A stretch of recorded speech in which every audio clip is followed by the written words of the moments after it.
দুনিয়াতে মদ খাওয়া আমাদের জন্য হারাম করছে কে? তো জান্নাতে মদ হালাল করে দিবে কে? এই মদে দুর্গন্ধ হবে না, মুখে দুর্গন্ধ আসবে না, এই মদে মাতলামি হবে না। জান্নাতের সুন্দর সুন্দর ফুল বাগানের ফুলের নির্যাস, যেটা বলে ফ্লাওয়ার নেক্টার, পুষ্প রস থেকে কালেক্ট করে এই জান্নাতের মদ বানানো হয়েছে। 4 ধরনের শরবত থাকবে আপনাদের জন্য: পানির ঝর্ণা, দুধের ঝর্ণা, মদের ঝর্ণা, মধুর ঝর্ণা। সুবহানাল্লাহ পড়ে। দুধ খাবেন, ঝর্ণা যত মনে চায় খান।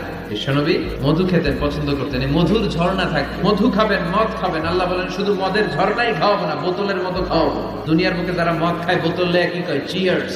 একটা আরেকটার লগে ধাক্কা মারে, কয় চিয়ার্স। আমরা ওই দিন করবো চিয়ার্স। একটার পর একটা জান্নাতীরা দেদারসে খেতে থাকবে। এগুলো খেতে খেতে জান্নাতীরা যখন হয়রান, আল্লাহ বলবে হয়রান হয়ে না। আরেকটা আছে, মধুর চাইতেও মিষ্টি, দুধের চাইতেও সাদা, বরফের চাইতেও ঠান্ডা। একবার গলার মধ্যে ঢুকালে আর তৃষ্ণা থাকবে না।